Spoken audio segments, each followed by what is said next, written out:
vamos conversar ao vivo com o Iberville Neto, que participa desta edição de Agricultura BR aqui no canal do Boi. Iberville, sempre um prazer conversar contigo.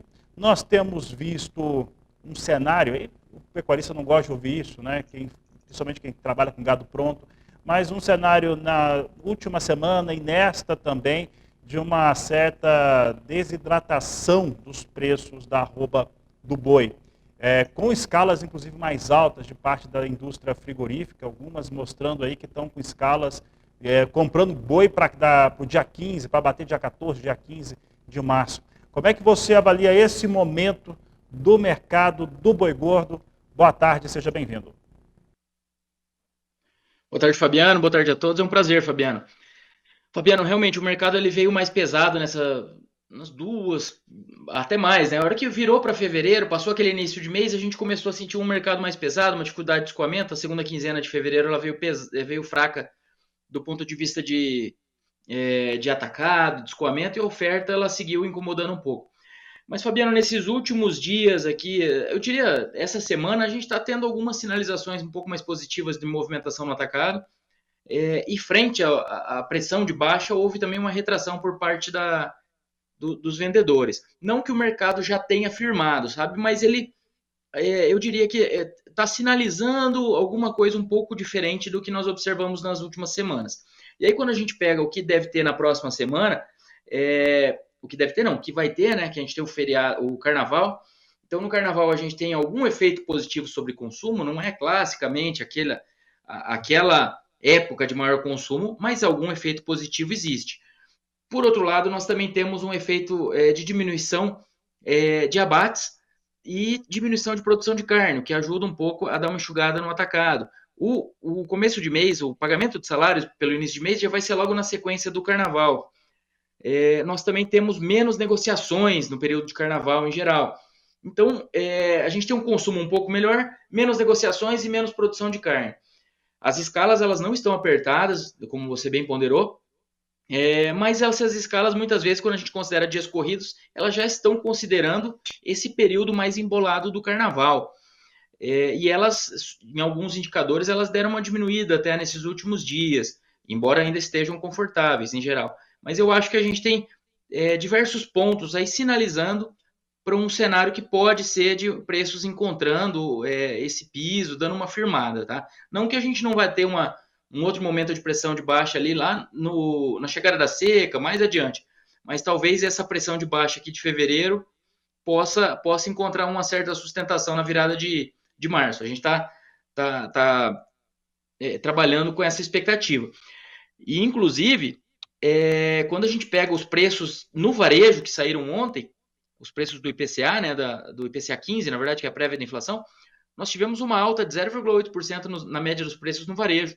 E essa alta aqui, ela acaba, preços no varejo em alta acabam afetando negativamente o consumo, mas por outro lado, se o varejo está conseguindo segurar as cotações, frente a um atacado que cedeu, a um boi gordo que cedeu, houve uma melhoria de margem para o varejo está conseguindo escoar essa carne sem grandes alterações de preços aí nos valores médios. Claro que sempre tem promoções, etc.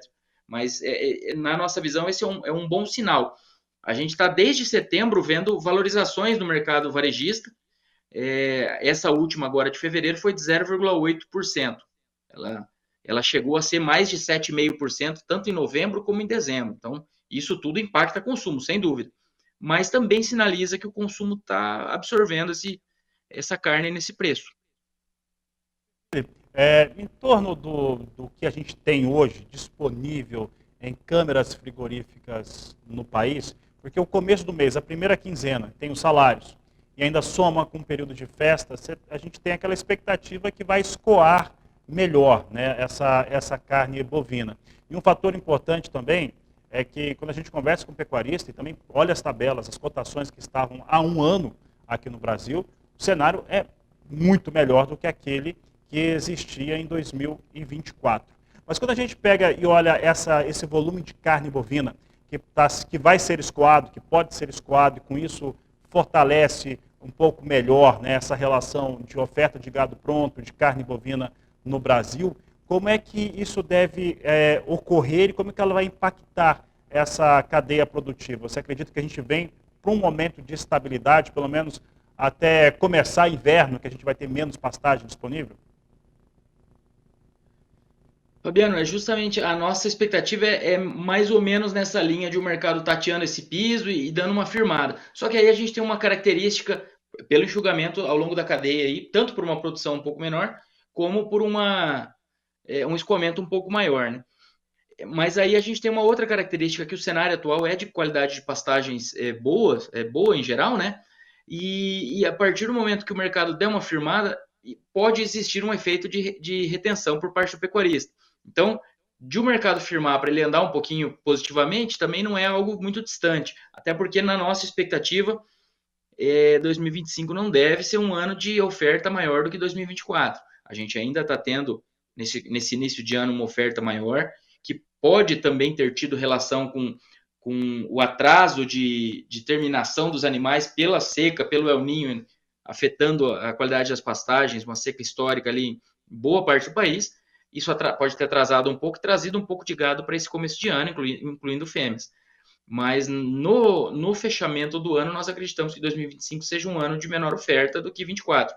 E por que eu estou dizendo isso? Eu estou dizendo porque se a gente tiver realmente uma virada de chave, um início de virada de chave de saírem fêmeas da jogada, saírem fêmeas do gancho, a nossa expectativa é de um final de safra relativamente menos pressionado. Quando a gente pega a curva de preços de anos de descarte de fêmeas e anos de retenção de fêmeas, nos anos de descarte, a pressão ali em abril, maio, ela é muito mais pronunciada. Inclusive, o vale de preços costuma acontecer numa média desses anos de descarte até lá em junho. Agora, quando a gente fala de anos de retenção, ou seja, os anos de investimento na atividade, que está todo mundo mais animado, menos fêmeas indo para o gancho, essa curva de final de safra ela costuma ser mais sutil, quase inexistente. Então, aquela pressão de final de safra nos anos de retenção, se a gente separar os dois grupos, ela é muito mais sutil. Então, assim, esse ponto pode fazer com que a gente tenha um final de safra menos pressionado. Isso tudo, claro, a depender dessa virada de chave que ainda não ocorreu de diminuição da oferta de fêmeas. E Deville, como que este cenário que você está nos trazendo aqui no canal do Boi, como é que, do Boi Gordo, como é que ele reflete sobre as demais categorias? Como é que isso está refletindo sobre precificação do boi magro e também do bezerro? Fabiano, a gente tem um cenário se a gente pegar aqui 12 meses, vamos pegar, nesse último mês, o boi, referência CPEA aqui, boi caiu 1%, boi magro subiu 0,7% e bezerro subiu 0,4%. Mas se a gente pegar em 12 meses, a gente está falando de um boi que subiu 35%, valores nominais, um boi magro 38% e um bezerro também 38%. Então, as categorias jovens subiram um pouco mais do que os animais terminados. Essa é uma característica dos momentos, inclusive, de fase de alta do ciclo, que é um início de uma relação de troca mais apertada. A gente teve relações de troca mais justas no início do ano passado, agora a relação de troca até historicamente não está apertada, porque o mercado deu uma subida forte no segundo semestre do ano passado, isso deu uma equalizada na situação, mas na média das fases de alta, a expectativa é que o bezerro suba, inclusive, mais do que o boi gordo. Isso é o que a gente espera para os próximos anos.